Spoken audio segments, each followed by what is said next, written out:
Recep-i Şerif'i değerlendirirsiniz bu 3 ayların bir yönüyle. İlk tembih yapan ayı oluyor. Regaib gecesi var.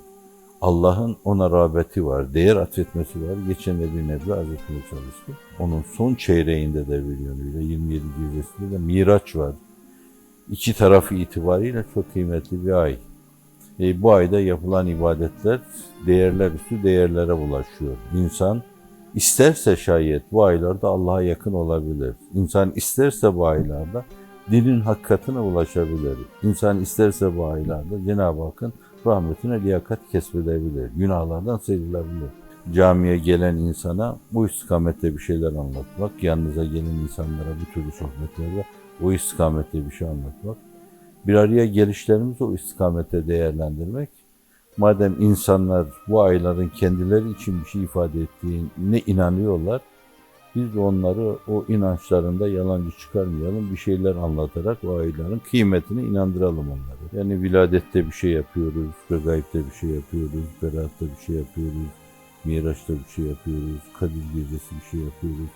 Yani bunlar da yapacağımız şeyler de insanların duygu, düşünce, his dünyası, latife-i Rabbaniyeleri itibariyle onlara bir şey ifade etmek lazım. Bir adımda onları Allah'a yaklaştırmıyorsa şayet abesle iştigal ediyoruz demektir. Diyelim ki bir musikimiz var bizim. O musikimizle insanları bir adım Allah'a yaklaştırıyorsak, kendimiz olmaya doğru bir adım yaklaştırıyorsak bir şey ifade ediyor demektir o. Yoksa sırf insanların cismaniyetleri, heva ve hevesleri açısından onları eğlendiriyor, hoş dakikalar geçirdik dedirtiyorsak biz zaman israf ediyoruz. Belki de günaha giriyoruz. İnsanlarda ebed arzusunu tetikleme, kaybederim endişesini tetikleme, kazanırım sevincini tetikleme, Allah'a doğru yaklaşıyorum sevincini tetikleme, Efendimiz'i derinlemesine içimde hissediyorum duygusunu tetikleme. Yani bu musikiyle de olur, ilahiyle de olur, tevhid de olur, naat da olur, münacat da olur bunlar. Aynı zamanda size ait, sizin dünyanızdan neban eden türkülerle, şarkılarla da olabilir. Hazreti Pir bu mevzuyla alakalı lemmatta şeylerini ifade ederken insandaki ulvi hisleri tetikleyebilecek, mukaddes hüznü tetikleyebilecek, mukaddes iştiyakı tetikleyebilecek, bir arzuyu tetikleyebilecek.